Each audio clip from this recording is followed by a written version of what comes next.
Olá a todos, a todas. Eu sou o professor Carlos Araújo e hoje vamos falar de um período político na história do Brasil conhecido como Primeira República.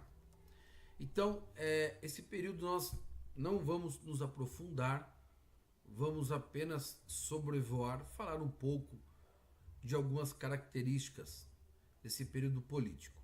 Então, precisamos entender que a Primeira República no Brasil ela surgiu em 15 de novembro de 1889, através da proclamação. Então, com isso, houve o fim da monarquia. Esse ciclo, esse ciclo político foi até a Revolução de 1930. Então, nós tivemos como primeiro presidente Marechal Deodoro da Fonseca e o último, dentro desse ciclo, Washington Luiz. A Primeira República, ou como também é conhecida a República Velha, ela é dividida em dois períodos. A República da Espada, 1889 a 1894, e a República Oligárquica, 1895 a 1930. Então nós vamos falar um pouco das características da República da Espada. Então, um dia após a proclamação da República no Brasil, foi organizado no Rio de Janeiro o governo provisório. Esse governo teve como chefe Marechal Deodoro da Fonseca. Então, com ele, o exército acabou assumindo a liderança política do país. O governo provisório ele durou até a promulgação da Constituição de 1891.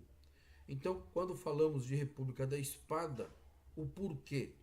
O motivo é que o exército era quem governava o Brasil.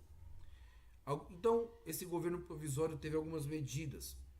Dissolveu as assembleias provinciais, as câmaras municipais e a Câmara dos Deputados, transformou as províncias no que nós conhecemos hoje por estados, nomeou interventores militares para governar os estados, né? Também criou a bandeira republicana com o lema Ordem e Progresso. Também decretou a separação entre igreja e Estado, instituindo o Estado laico. E também a regulamentação do casamento civil. A República Oligárquica, ela também possuiu as suas características. Então ela se caracterizou pela alternância de poder entre as oligarquias cafeeiras dos estados de Minas Gerais e São Paulo. Então, os presidentes, eles eram eleitos e na maioria das vezes ou pelo Partido Republicano Paulista ou pelo Partido Republicano Mineiro. E é interessante porque após a década de 1930, os historiadores deram diversos nomes para essa primeira fase, né, da Primeira República no Brasil. Então foi conhecido como República dos Coronéis, República do Café com Leite e também República Velha. Algumas marcas da República Oligárquica. Então os presidentes eles eram eleitos, usavam a sua influência política para beneficiar os cafeicultores e com isso eles garantiam a permanência no poder. Através dessa articulação política, eles fortaleciam cada vez mais o sistema chamado coronelismo. Então, o que seria isso? O coronelismo nada mais é do que esses coronéis, né? Isso aí era, na verdade, uma manipulação das eleições, porque essa era a base política dos governadores. Então, os latifundiários ou coronéis, essa denominação, ela originou na Guarda Nacional. Então, indicavam o seu candidato para qualquer cargo. E o voto ele era aberto. Sendo assim, o voto aberto ele determinava o processo de controle, permitindo a formação do curral eleitoral. O que isso quer dizer? Era um grupo de eleitores que seguiam a indicação do chefe local, o coronel.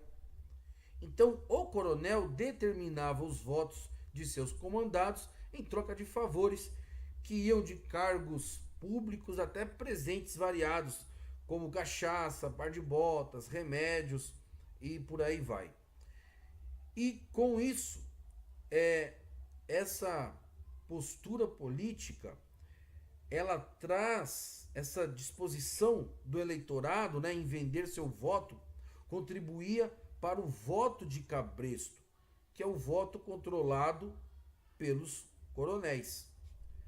Então, com a influência política, os discursos e os presentes, eles não gerassem o resultado esperado, apelava-se para a violência ou até mesmo para a fraude, comum desde as eleições do Império. E esse período, ele não foi um período calmo, na verdade ele foi um período muito conturbado, porque ocorreram diversos protestos. E mais para frente nós vamos especificar, falar de uma forma mais profunda sobre cada protesto. Então, houve na época a vacina da discórdia, a revolta da vacina, a revolta da chibata, o cangaço, e houve também o tenentismo.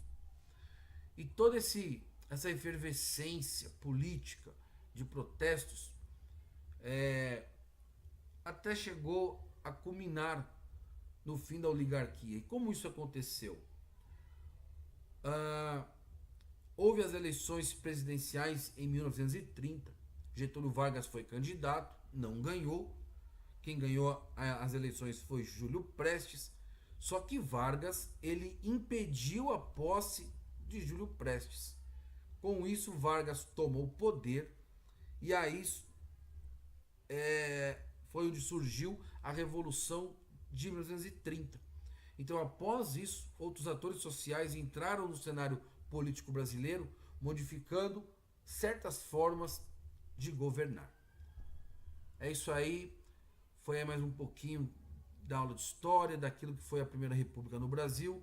Espero que tenham entendido, tenham gostado. Até a próxima aula.